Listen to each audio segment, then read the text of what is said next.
All right, good evening, everyone. The time is 6:17.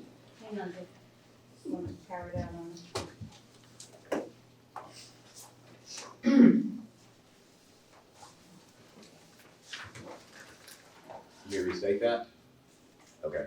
Good evening, everyone. The time is 6:17.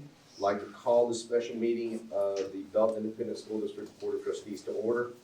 Meeting being duly called. Notice of the meeting has been posted in accordance with Texas Open Meetings Act, Texas Government Code 551. First item on the agenda is public comments. Okay, so in accordance with district policy BED local, any person wishing to address the board during public comments must submit a public comment form. Public comments during special meetings shall be limited to items on the agenda. In order to comply with the Texas Open Meetings Act, the board may not respond to comments or otherwise discuss or act upon any issues that are not posted on the agenda.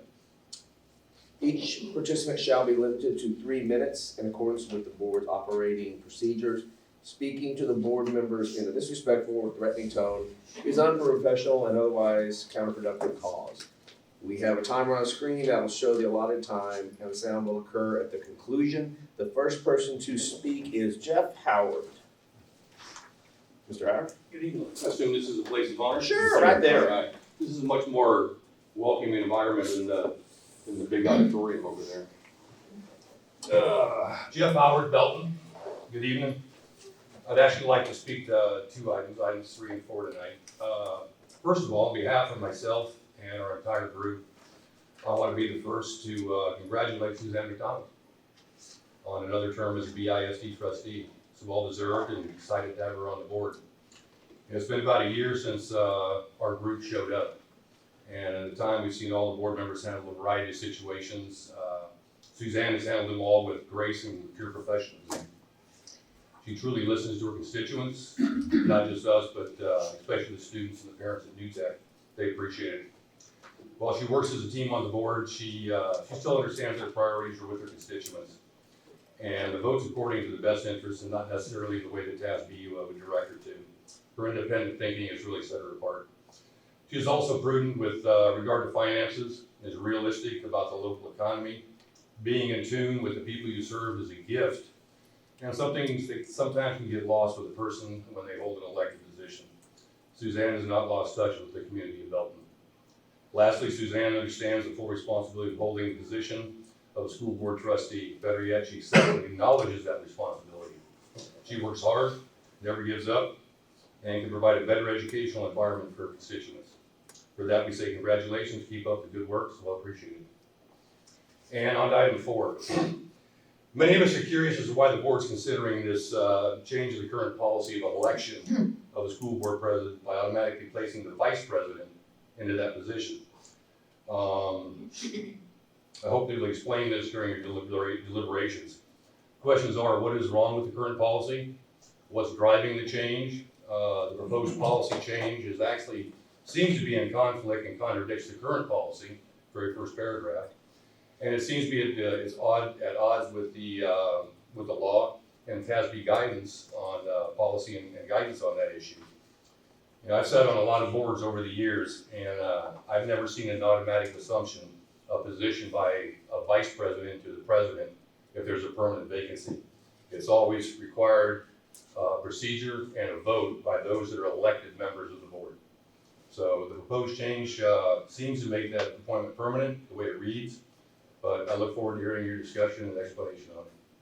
Okay, thank you. Thank you. Okay, next item on the agenda is consider, discuss, take appropriate action regarding the certification of an unopposed candidate in order of cancellation for Area 3 for the May 7th, 2022 trustee election.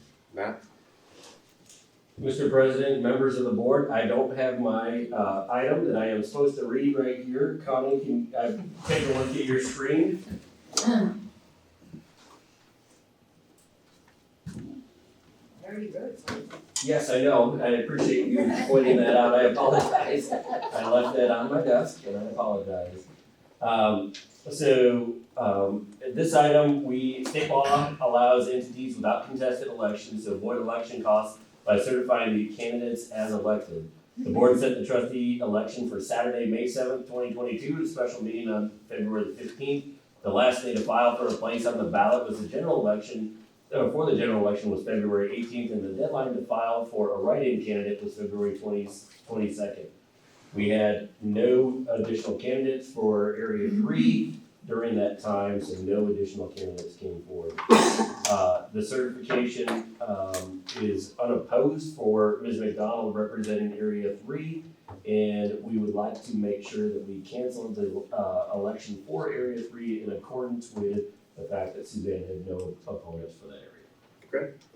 Do we have a motion to approve the certification of unopposed candidate and the order of the cancellation for Area 3 for the May 7, 2022 trustee election as presented? Mr. Alcozer, do I have a second? Mr. Floor, all right, all in favor? All right, all opposed? No, that's everyone. Okay, that motion passes, thank you very much. Next item on the agenda, issues relating to the districts. President, I have a word. Sure, Absolutely. congratulations. Well, thank you. Just want to share with you all that I'm extremely happy. Sometimes my emotions don't necessarily bubble to the top, and sometimes they bubble over. But at this particular moment, I want you to know that I am extremely happy and proud to serve Area 3, figuratively, but the entire district realistically. So I thank you for the work that we've been able to accomplish as a team, and I look forward for the work in the future. Well, thank you, we love working with you. Mr. President, point of clarification too, I just want to state for the record that we do have one board member absent, and so Yes. in passing that, it was a 6-0 vote with one absent. Thank you. And we'll move on to issues, item number 4, issues relating to district's governance policies, other policy issues resulting from discussion during administration review. So, Mr. President, members of the board, I don't know if you've met him before, but Eric Narcisse from CASB is here to help us with this. We went through the hour of training already, and Eric's going to lead us through this next portion tonight to really dive into some of those items for you to consider. Again, process that we'll go through all of this. Eric is here as a policy consultant, and we'll walk through some things.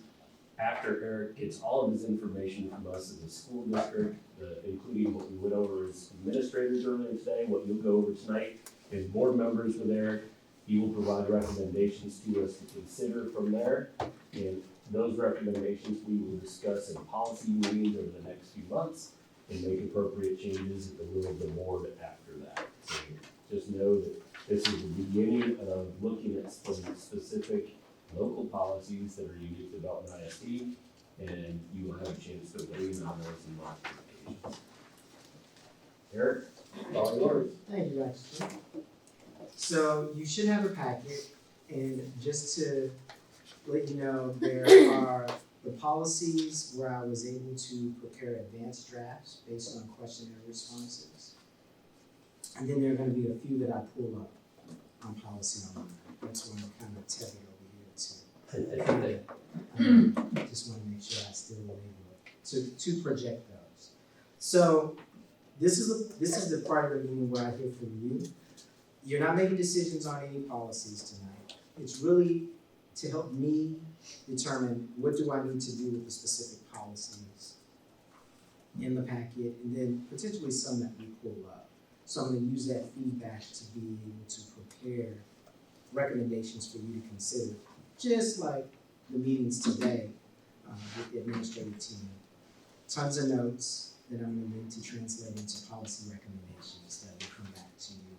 So let's dive in, and I may ask you every now and then to help me, is this the policy in the packet? But I think the first one is just a table of contents, I believe. And just wanted you to have that so you could just see how that particular section of the policy manual, thank you, is organized. And from VA probably down to VG, most of the section B, those policies relate to the board in some way. Board operations, board meetings, board elections, and so forth. So I just wanted you to have that as a reference. First policy in your packet is BAA, and I can pull it up since it is currently. And I'm not sure of the history of this policy, but when I pull it up, I'll show you when it was at least added to the policy. And if I need to increase this, please let me know. 1984. So that is before the rewrite of the Ed Code in 1995. And it basically was just laying out what the board is and what the board's responsibilities are. That's kind of laid out in law. And because this policy was last revised in 1984, our recommendation would be to take it out because you have the 1995 rewrite that lays out board responsibilities in Chapter 11 of the Ed Code. Any thoughts, objections? And again, board, this is workshop type setting. This is an action. We would have to take it to you all for actual action. This is just recommendations at this point in discussion. But I mean, this is overridden, I mean, this was 84, 82, whatever you said, it's overridden by what happened in 95 anyways. Right. Okay, so we'll recommend deletion of that particular policy, BAA local. Then you have, and I appreciate this being readily accessible online. It makes this meeting extremely easy, your board operating procedures, because I was able to take a look at that for a number of the policies, and you'll see some notes in those policies based on what was in here. So the draft that you have for be local, usually I'm just changing the election dates. This is the only time that we really touch this policy, is doing a policy review. But I did want to get clarification. In the board operating procedures, these single member districts are referred to as, what does it say? Areas. Places, which has a different definition than area of single member districts. So what do you call them? I thought I just heard area. Areas, Okay. areas. Okay, so you may want to take a look at the board operating procedures, Okay. just to update those. So we'll keep that. And then I just went ahead and, because these will probably be considered by the board and adopted after the May elections. So I just, once you get them, the May elections will have been held. So I just went ahead and recommended removing 2022 since those have already been called and are moving forward. I did want to highlight the method of voting. Just that margin note you'll see on the left side under at large, just to refer to the fact that you elect by plurality. So the highest vote getter Right. is the winner at large and by place. I'm sorry, areas. Okay, any questions about this policy? Anything I may have missed? It's fairly straightforward. Elections are held in May, at large and by area, plurality is the voting method. Okay. Again, this won't come before the policy committee until after May, so the changes in dates and stuff happen. So current policy will stand just as it is up until after May, and then we'll make any adjustments based on this recommendation. So for the change from place to area in the board policy, you're gonna take care of that too? The board operating Board procedures. operating. Yes, board operating procedures, yes, Yes. sorry. Yes, so what we'll do is annually, we update the board operating procedures. Holly helps us with that, and you review it as a policy committee. And make sure we're adjusting there. All right. Next policy, I just wanted to mention, it is not in your packet, and we use the policy review session as an opportunity just to provide information on some other policies. And BBC Legal, it just kind of explains some processes that may happen, but might not happen as often, so it may not be entirely clear on, okay, what does that mean, what happens? So BBC, not the British Broadcasting, is a policy on vacancies and removal from office and resignations. And I always like to just point out if there's ever a vacancy on the board, this is the legal policy that you would come to. You don't have a corresponding local policy. You can see that here. Okay. The law kind of lays out what should happen as it relates to filling a vacancy. And the one thing that's gets somewhat tricky, when a board member has resigned from the board, one thing to keep in mind is this piece here called the Holdover Document. Essentially what that means, and I work with, as I mentioned, I work with tons of districts, a number of districts, a lot of small districts. And in those small districts, you have board members who might have relatives who are applying for jobs in the school district as teachers, okay? Very small school districts. And what that board member decides is like, hey, I'm gonna go ahead and resign so that the district can fairly consider my son or daughter for this position. One thing to remember is that even though the board member has resigned, they are still, the nepotism provisions are still in place until that vacancy has been filled. So that's what the holdover document is intended to cover. So I always like to just mention that at these sessions, even though it may not be something that boards encounter a whole lot, it's that one time you encounter it, at least you know about this particular doctrine. Next one, BBD, not in your packet, but it deals with, oops, sorry. Let's try it. There we go. Not in your packet, but it deals with training, okay? So everything that you would need to know about how many training credits do I need to earn each year is laid out here.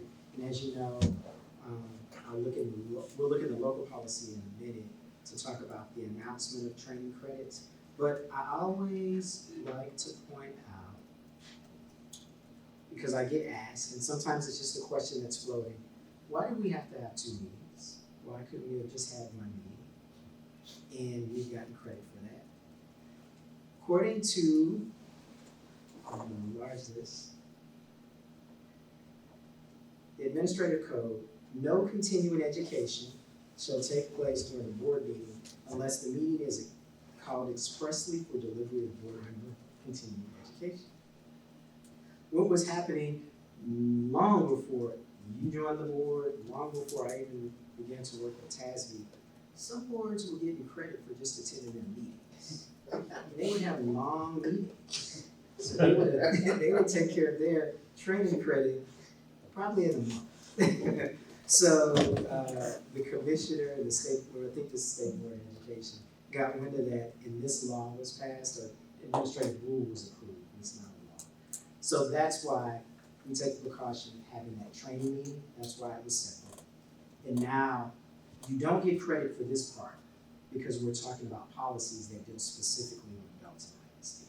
So that's the reason we have to schedule 2 meetings back to back to address this particular tax code. Now going back to the local policy, you'll see here the reporting, continuing education credit. The announcement is made annually at the last regular board meeting before the district uniform election date. So that's going to fall. I think the elections are in May, the second or third. I can't remember. I change this often. So whatever the last regular meeting is before that is when you make the announcement regarding the training credit. And for the administrative team, there is in the regulations resource manual a model announcement that could be used to address that. Okay, so that was just an FYI. So, In our packet. oh yes, BBD, yes, designate. So, let's go back to, going back to, we'll pull up BJA. You don't have it, I just wanted to show One of the reasons we try to limit the use of word designee in policy is because you currently have a policy, BJA local. This is the policy that deals with the superintendent's responsibilities and duties. So at the end of that local policy, you have this delegation statement.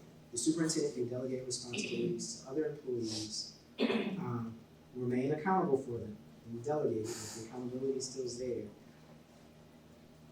unless the law doesn't permit them to delegate that. Okay? So here, in your BBD, which is in your packet, the board has delegated to the superintendent. Let me pull up, sorry. The responsibility to get this required training. The Public Information Act training, and if we look at the local policy, you'll see here. It's a training requirement, but a board member may designate a public information coordinator to satisfy the training for the board member if the coordinator is primarily responsible for administering those. So that policy exists because you all have delegated to the superintendent the responsibility to get that training. It's not necessary, and it appears in some of the other policies that are not board related, to include word designee there because you have that statement in BJA that gives the superintendent the authority to delegate things unless the law doesn't permit him to do so. So throughout, we've been trying to clean up the manual to remove our designee. Small change, but that's the only thing that makes this a unique policy. We talked about unique policies. And unique policies are good when, again, they're reflecting something that's unique about the district. Here, the or designee isn't necessary. So we will recommend its removal. And it's the same in several other policies that we touched on in the administrative team. Any questions about that? I will say one thing on that. So you'll see in various policies where it says or designee stricken, and it's because of, again, referring back to BJA local and duties of the superintendent where it says delegation. So just know that's one of the impetus behind that. I'm not going to put it up, but if you have your table of contents, when you get an opportunity to take a look at BBD exhibit, so you might just mark that on your table of contents. It's the framework for school board development. It's about 4 pages, and it recently underwent some changes back in 2020. So take a look at, when you get an opportunity, I recommend taking a look at that framework. The next policy, I believe, is BDAA. Is that Correct. okay. So this is a policy that addresses board officers, and the change that you see, was based on the questionnaire that was completed. Again, I tell them not to look at the policy manual when they complete it. So the recommendation based on the questionnaire response was to change the vice president so that they would automatically become president if there's a vacancy. Districts have an option. If this is not your desired practice, the policy as is, as it relates to vacancy amongst the board president, can stay as is. But if it is a desire to change it so that the vice president automatically becomes president, this is the language that Eric, what do you see normally in other districts? it varies, and to be totally honest, I'd have to get back to the office to kind of get a list of districts that elect the vice president if there's a vacancy, or if the vice president automatically succeeds into office. I can provide that to you. I've seen it both ways in my experience. You know, just my personal opinion and just some comments on that. You know, since I've been on the board, you know, we see that every May, the roles change. And so we've had an opportunity for different members of this team to serve in different capacities.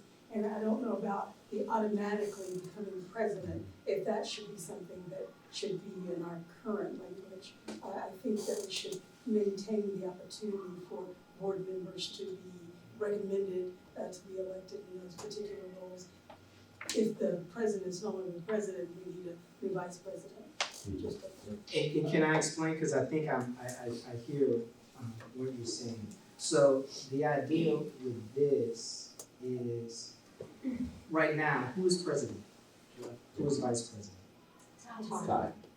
Ty is Oh, absent. not here. So if Mr. Norwood had to relocate for work, you're currently in the middle of your board president term, that creates a vacancy. Yes. And what this policy would do, currently, it would require the board to reorganize in that event. The change would basically mean if you did have to relocate and resign, then the vice president, would automatically ascend to that office. After May, when you reorganize. Yeah, because we do you can reorganization continue in to May no do matter that. what. Yeah, this is only if something happened in the middle of Right. the term of the president, how would that be handled? And right now, based on the current policy, you would reorganize. Right. But based on the questionnaire, if there were vacancies, then the vice president would automatically serve. But either way, districts have options as it relates to that. But it's not about reorganizing. This is only referring to an unfulfilled term. Correct. Yes. Thank you. That's a good way to put it. Kind of like what we've had happen. It happened with Mike, because he was president. And we had gone through reorganization, because we reorganized in May no matter what. Right. So, And at that time, I was the vice president. Right. So it wasn't a matter of being automatically, there was a lot of discussion Right. about whether or not I can handle or fulfill that particular role. Right. And so my thought on that is, automatic just seems so final. Because with this presidency, it's a little bit unique in that there's so much connected to it that you almost have to know where people are at that particular moment in their lives, because they may not have the capacity in that moment to fulfill the presidency. Exactly. yeah, because that takes our consideration out of it. That's not I'm good. personally uneasy with the word automatic.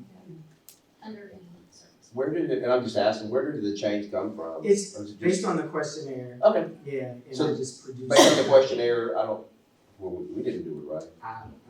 No? So that's probably just an assumption, so it was a questionnaire and an assumption came out of that, yeah. Yeah, Okay. yeah. And again, I put together the draft based on the questionnaire, so you can see it. It's up to the board on whether or not you want to make that change. Yeah, The So we're one not taking change- action tonight anyways. no, No. administration has no. But if I'm sensing that this isn't a change that the board wants to make, I would not include it on the final draft. Yeah. Does there have to be, like, let's say we're doing this year thing, right, this is what we're doing. So let's say Jeff is out in the 11th month, Mhm. right? Can we function without a president for a month?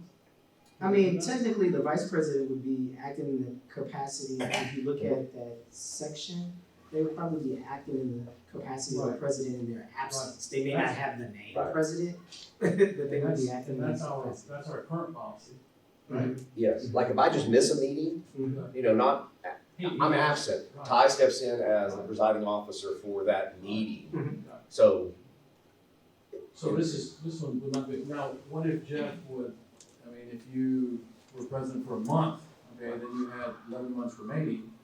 Right. Then the automatic really doesn't, that doesn't make any sense. Like, we we're should not go talking back, about, yes. we should go back and reconvene and do the May thing again. So I think go ahead, I'm sorry. So why doesn't bullet number 1 under vice president suffice, right? So Right. I don't understand why we need both.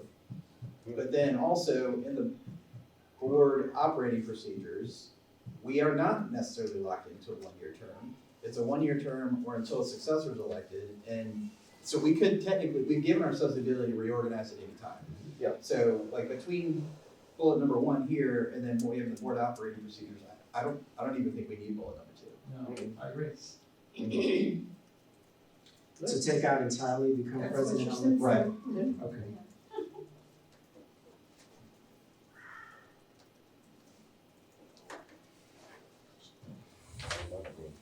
So, and then we can, so that first revision you would not need to make. But under terms and duties,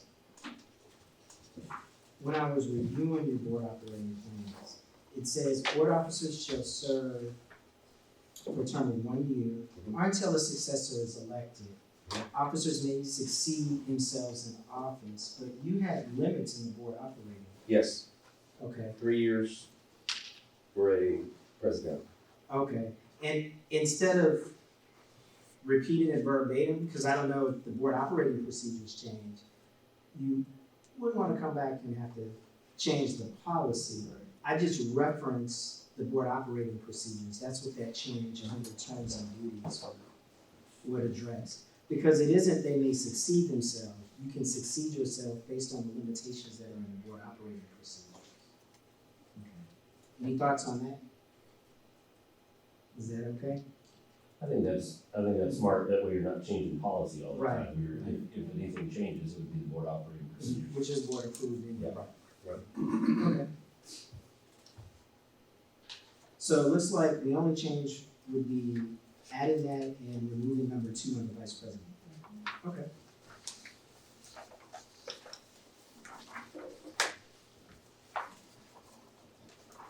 All right.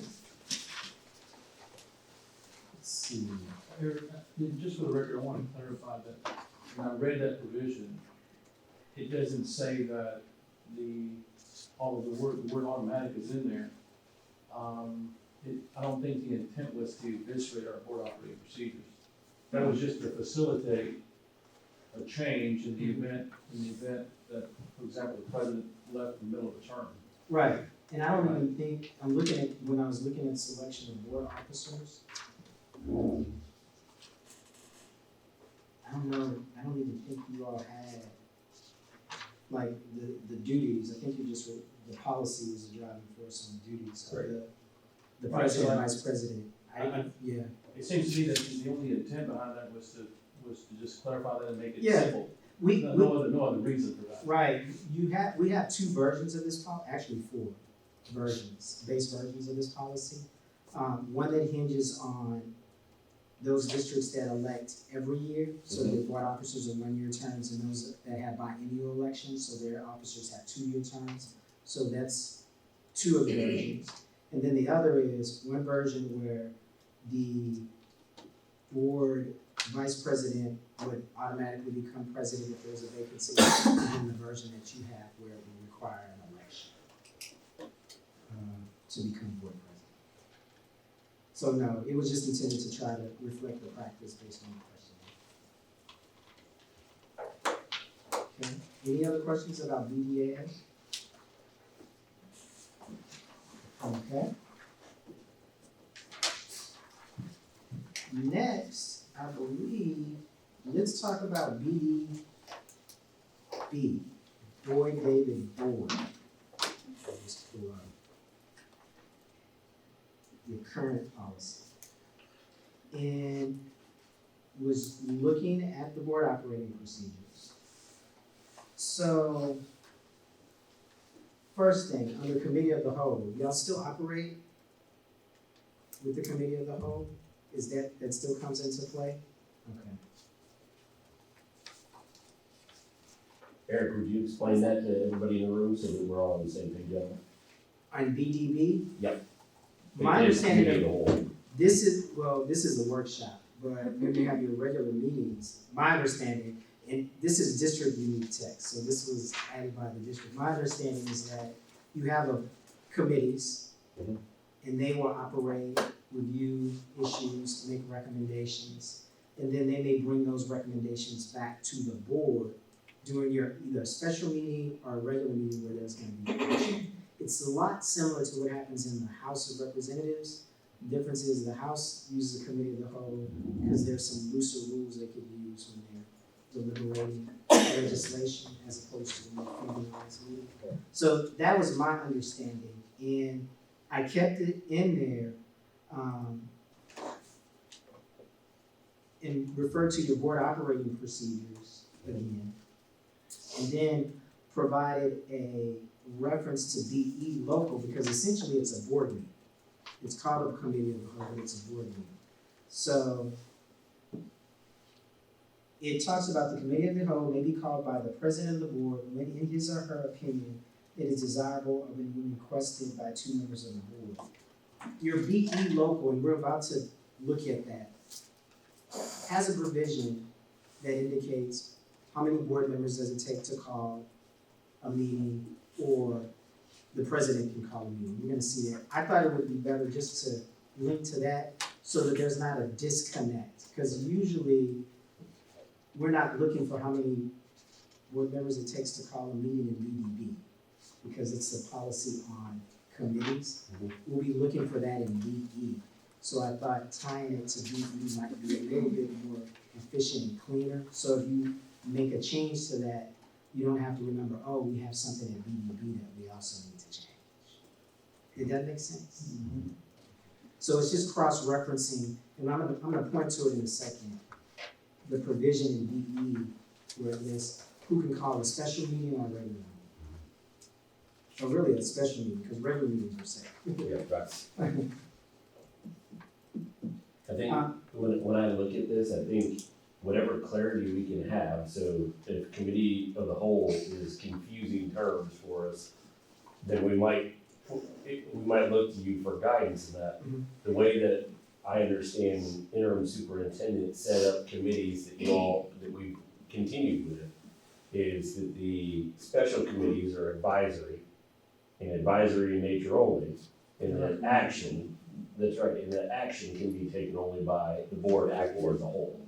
And I think that's the intent of the language here, and so whatever we can do to be clear about that, I think would be smart. Yeah, What's the difference between the committee of the whole and the special committees? The special committees are your facilities and your policy committees. And so those are small committees, and the only thing they can do is make recommendations to bring to whole board for consideration. And committee of the whole? Committee of the whole is you all functioning as a whole board team of 7.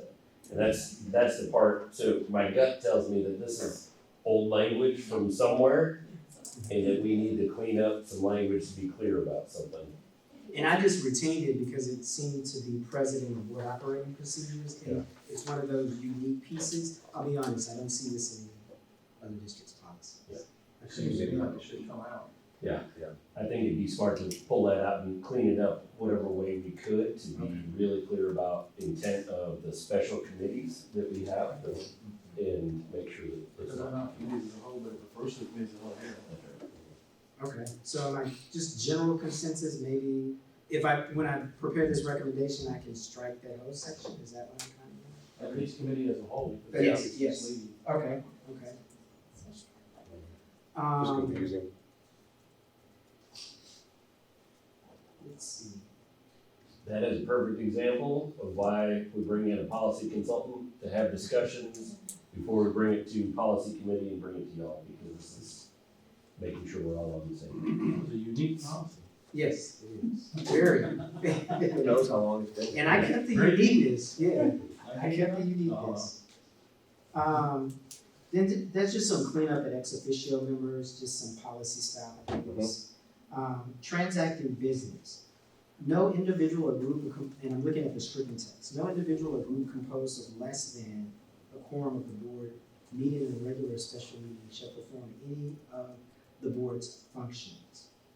So I think what this is saying, and as I look at it again, it's trying to reinforce, even though we have these functioning committees, where you have is it 3 members on the committee? Yes. Yeah.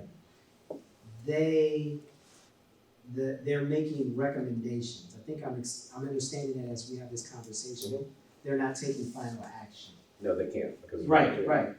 And that's what I was mentioning about the above. It said the idea in the above provision is addressed in the text of the meeting that act, and it's not necessary to repeat in local policy. I would recommend just re-emphasizing that whole concept in your board operating procedures as opposed to in this policy. And then the new text is closer to our recommended text. It just basically is saying that the board creates the committees. And the committees will function based on whatever authority the board has given that committee. And anything that they do within that particular authorization still has to be reported to the board. Right. But technically, you aren't making decisions with less than a quorum of the board or present. That's Texas Open Meetings Act. So does it need to say at the next regular or special meeting, or, I mean, that's pretty prescriptive, right? Like, At a future. right, We can at a say- yeah, future. we can keep it, yeah, Yeah, I think we should. Yeah. okay. For the next meeting. Well, it doesn't, no, I don't want it to be next necessarily, right? Next ties us in. Right. Right, but we might need to do it 2 meetings from then, right, depending on whatever. Are you sensing this board doesn't like to be confined? Oh, no, I'm all about, yeah. You don't wanna be too prescriptive, you're right. I could say report it to the board at a subsequent meeting, it doesn't mean it needs to be the next meeting, it can be a subsequent meeting. Regular or special meeting. Is bigger than One of the things, Eric, that we do in the policy committee is that we use our meetings as a reading. when we're discussing policy to be the first reading to kind of make things more efficient. Right, I saw that So- in the, So, I mean, we don't need to change any of that. I mean, obviously, When we get to BF, let's talk a little bit about that.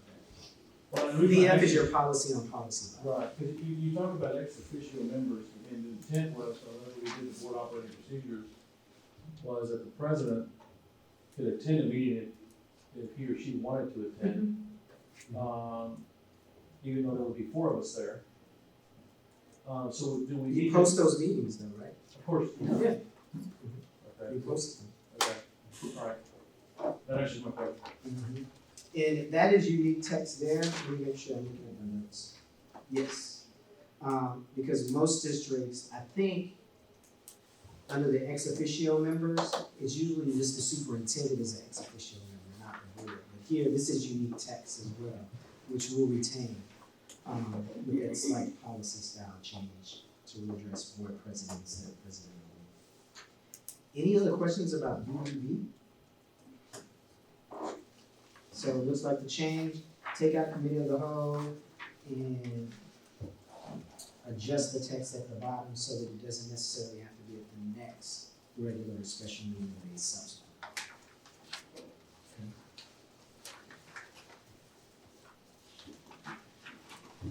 Okay, perfect. Segue into BE, local, which is in your packet. I'll pull that up.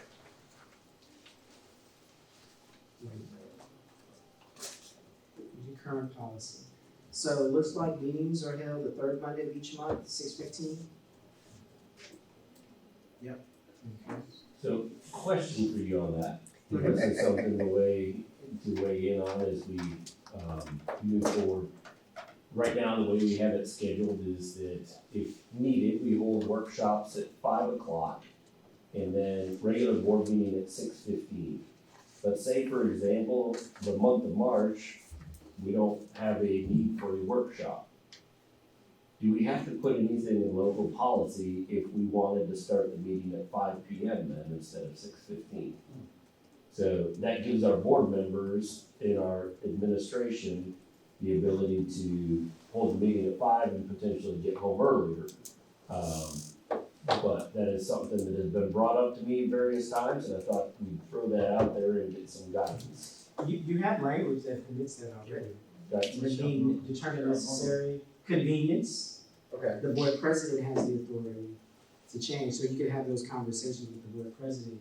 And they can change the date, time, as long as it's posted appropriately, that's the key. So on a month that we don't, let's suppose March, we don't have a workshop for this month, we could hold that regular board meeting at 5 PM if we did As so. long as it provided advance notice. And one thing, and it's a little bit less policy advice.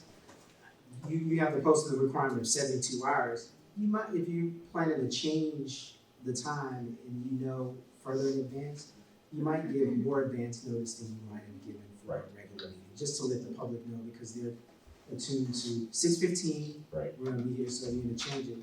Give them a little bit more advance notice. That's not a policy thing, but just a practice. Sounds good. But we don't need to make any changes then in this in order to, in a month, what we know As we're not long gonna as have you, one. as board president, as long as you are okay with that, yeah. Okay. And then just kind of circling back to the last policy we discussed. So this is what I was referring to. This part about calling special meetings, and we'll talk about emergency meetings in a second, but special meetings at the discretion of the board president or upon request by 2 members of the board. So adding, well, it's gone now. We're gonna recommend taking that piece out, but that's the part I was kind of referring back to as opposed to repeating it in policy. But now, it's kind of moot, because we will recommend taking out that committee of the whole piece. Okay. But that's still the practice, 2 members to, if there's a desire, 2 members to call a special meeting or an emergency meeting. Does that practice work? And that's usually what we recommend, as opposed to 3, because if you start to get into 3, then really you got yourself and you can only ask 2 other people before you begin to approach the quorum. So at least with 2, if somebody tells you no, you can ask at least 1 other person. And I think, if I'm not mistaken, Holly, you might know better than I, but I think we outlined that in board operating procedures, or you and Robin outlined that in board operating procedures as well. So flow would be if 2 board members wanted to ask for a special meeting, we would contact board president would call meeting and go from there. So I think that sounds about right, is that right?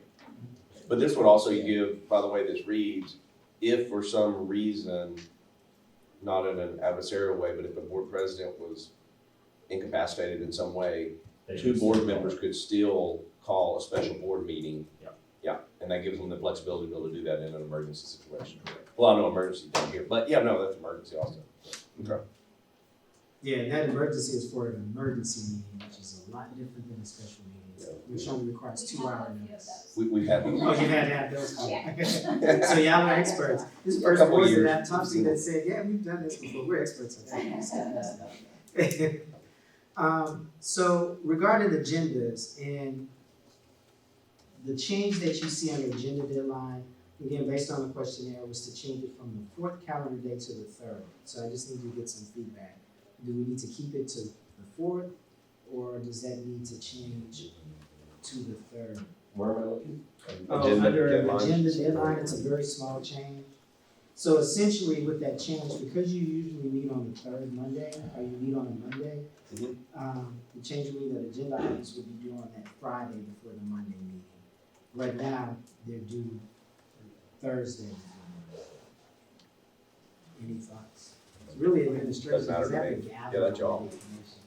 So here's what I would say, we want to back up our practice so you get materials earlier. Right. But I would like the flexibility to say, 3rd, just in case of things. Right. Some of these agenda items and stuff, with COVID, obviously, things have changed rapidly, and so, just know that our administrative intent is, we wanna give you more information on Wednesday or Thursday in the future. We know that we're not quick. Okay. So is this about an agenda item, or is this about agenda item detail? So I think it's a little bit of both. And the reason I say it like that is that, given the fact that our board meetings are on Mondays, Right. that some of those things, like all the required things that would go with an agenda item, would have to be done by Friday as well, because staff doesn't work on Saturday or Sunday. So in protection of a little bit of their time, I think we gotta be careful of that. That's all. I'm just, we've got a 72-hour posting window, right? Yeah. So that's 3 days. Correct. Right. But our practice has been to post all materials at that time as well, when we Yeah. post it with that 72-hour notice, so, unless it's an extenuating circumstance. You gotta post by 5 PM on Friday? Correct. Yes. Okay. Which the way that reads, I mean, you can get a question agenda item at 4:55. Correct. And that's the part that's a little, you know, there's. And our ability to react to that is gonna be none. Right. If somebody said, if 2 members said to Jeff, I want a board agenda item on at 4:55 on a Friday, and Jeff said yes, we would, legitimately not have much time to get anything out to you, is my point. So there's, the earlier we can get stuff, the better, is always what we're shooting. Makes sense. Okay, so. One more question on that. If Jeff says, okay, we're gonna put this on the agenda at 4:55, but there's materials to that, do we have to get the materials with, we get the materials Monday morning, right? Correct.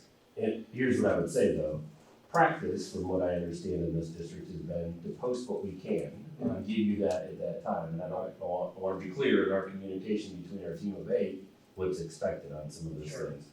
So when agendas are posted, in the past, we, as an administrative team, and prior to me being here, we tried to get you all that information. But the law only requires the agenda item to be posted, but. Not the back end documentation. Well, we don't have to have the material. But don't call me. No. And typically, I don't know, I can't remember if this is outlined in board operating procedures, but the flow of this works that a week before the meeting, I meet with board president and board vice president to review agenda coming up, and we talk about what's on the agenda. So my hope is that that still stays in practice, that we have a week's notice on that, so that we're able to prepare all the materials in advance. Okay, and that's actually a nice segue into preparation. Oh, wonderful. So right now it says, in consultation with the board president, the superintendent prepares the agenda. Did I hear vice president too?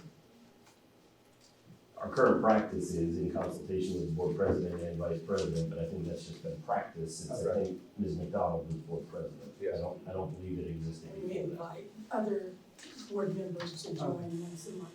Yep. To be part of that. Actually, I needed to talk to y'all before, I did this policy review with a different district, because they were trying to figure out something similar. I probably should've- I wish I'd done Do that. we need to change that? It depends on whether you want that in policy or not. I think that's just been board I was gonna say, president like, practice. the policy should be the minimum. Yes. Right, Yes. right. Yes. Let's not constrain ourselves. Okay. Yeah, I think it's just, I don't think it needs to be in policy. And then the rest is pretty standard about notice to members, closed meeting, order of business, Robert Rules of Order, consent agenda. You have consent agendas? No. And Yes. how does consent agendas work for you all? Let's walk through this policy. Do you all determine what's gonna be on the consent agenda at that meeting where you are putting together? Okay, so this policy works, okay. And then once you get to the meeting, if someone wants to pull something, they can. Yes. So that's the traditional way? Yep. Okay, I just wanted to confirm. So Okay. can we go back for a second to talk about the agenda creation?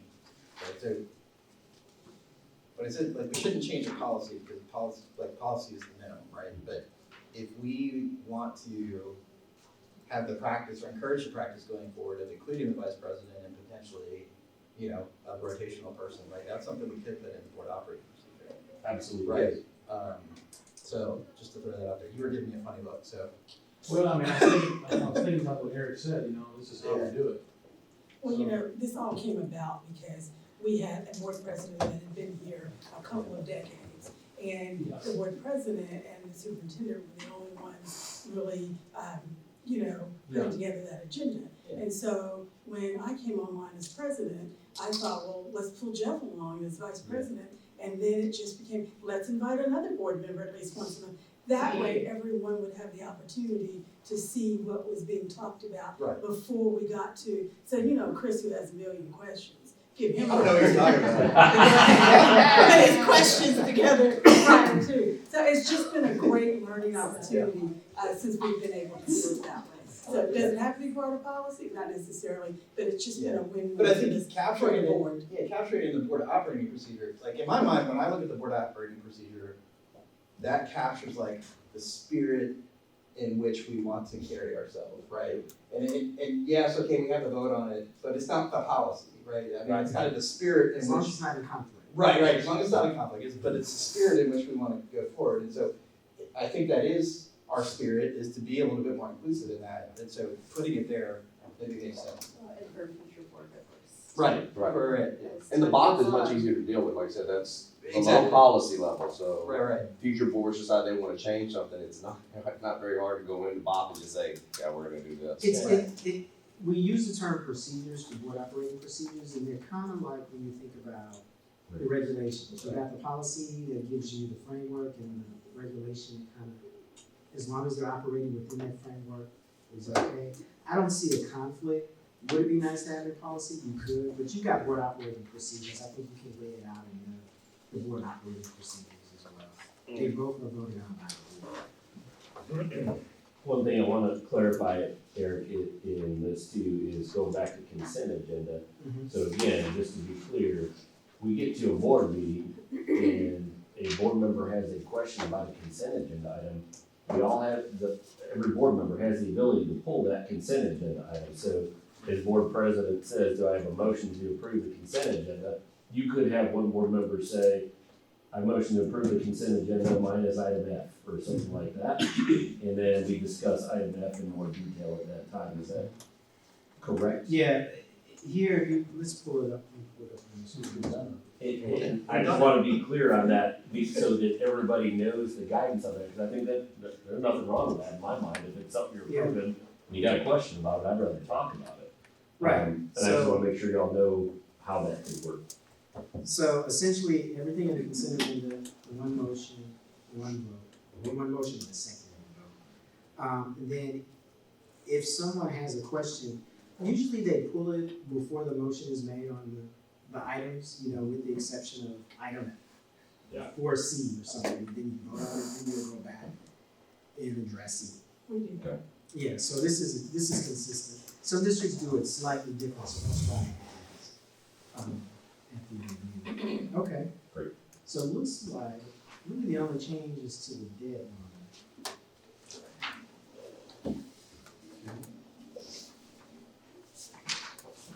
Let's see. BED was recently revised. I'm not gonna spend a whole lot of time on it. I think it's gone through several iterations. of That's not in our changes. package, right? No, it's not in your packet, but I know it's been recently revised, that's the only reason I'm not bringing it up unless someone had changes that they wanted to talk about. I don't think so. It's, okay, It's BED local. Eric, what's the topic of that? public comment. Public comment. Okay, yeah. Oh, I'm thinking EIC low, I'm thinking. Oh, we just did that one too. Yeah. So the next policy in your packet, DF. She wants to keep talking EIC local. Oh, it, No? we've already put it to bed. That's enough. Thank you. No, we haven't, because we're gonna have to monitor it. Yeah. Oh my. And Stop, and we are gonna make a few changes, minor, nothing. BF, again, this is your policy on policy. And essentially, even though and I forgot to mention this at the administrative meeting, and I'll mention it here. You'll see in this policy, under official policy manual, we still encourage you to maintain one official copy of the policy manual for your historical files. TASB does not maintain a historical file of your policy manual, okay? That's the district's responsibility to maintain all those versions of the policy that might have previously existed. So that's why, even though your policy online, you should have at least one copy. And if you figure out how to do it electronically, you may not need to have one copy, and then we can adjust this policy. But right now, most districts maintain a paper copy, so they can just plop it in a file somewhere, fire-proof file cabinet, flood-proof file cabinet, where their policies will exist. And retention is forever. You just never know. It's forever, because you're the only archives for those local policies. But did want to talk about adoption, really the adoption of policies. And it's going back to, pronounce your board secretary, Manuel, how do you pronounce your last name for me again? Say it for me again.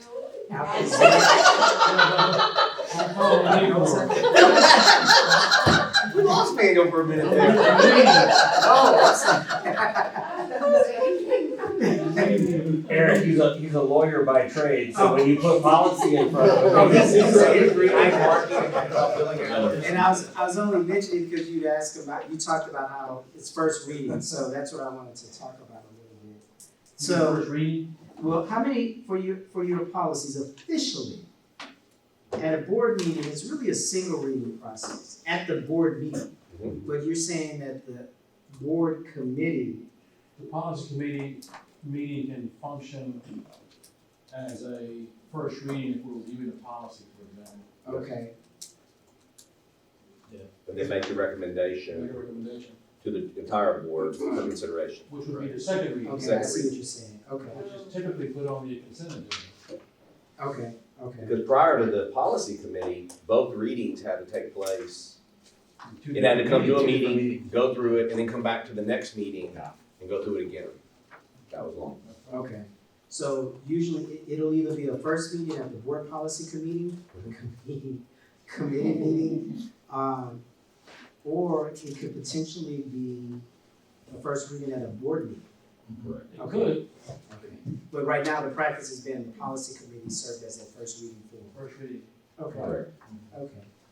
Now, that's unique text, so now I better understand. So, yes, this works. It's technically a two reading process. Okay.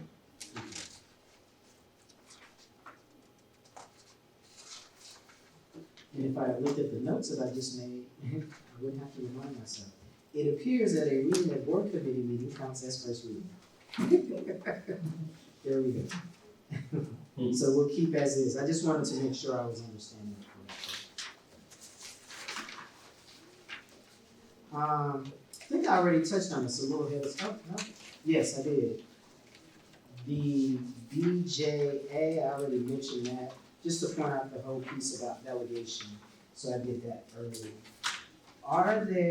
These were all that I had come prepared to talk to you about. Are there any other, and I need to get your feedback on so I can finalize drafts. Were there any other policies you had questions about? We talked about a whole lot, and really getting that in the summary. And a whole lot during the administrative meeting today. Fun group, it was a fun time. You can't say that often about policy. Okay. The board operating procedures are kind of like the board's regulations, right? Right, essentially. The only difference is they get adopted. Right. That's the only difference from another regulation. Yes. Any questions about any other policies? Okay. Thank y'all for your input. Again, I'm gonna begin to work to get these to you in a May timeframe. I appreciate you all, again, for all the work you do and for spending time just to talk about policy. I don't know how much fun this is for me. This is a lot of fun. I love to do this. So this has been a great visit. I pass Belton all the time going to Dallas, so we got to stop. Now you gotta stop in Belton. Yeah. We're way more fun than they are. Yes. Huh? We're way more fun than they are. Dallas? Oh, yeah. You are so Thank you for Thank you. Board, as we're wrapping up, just, I wanna thank you for investing this time. And again, Eric will get us back recommendations based on 7 hours he spent with us earlier today, 2+ hours that he spent with you all tonight. And then what we'll do through those policy committees is chunk out policies to discuss over the next few months that are appropriate and bring to you as a whole board consideration of adoption of policy. So thank you for investing that time tonight. We appreciate it greatly. A lot of times is superintendents come into districts, they ask boards to do a policy review with them, so everybody's on the same page at the beginning. Obviously, we didn't have the opportunity to do that, so I appreciate you dedicating time. I know, why not? It's so much time. It would have been so much fun in a Zoom meeting. In those 10 days, it would have been easy, right? I'm glad I got to do this in person. I don't know if it'll be this much fun on Zoom. All right, well, there being no further business, this meeting adjourned at 7:21.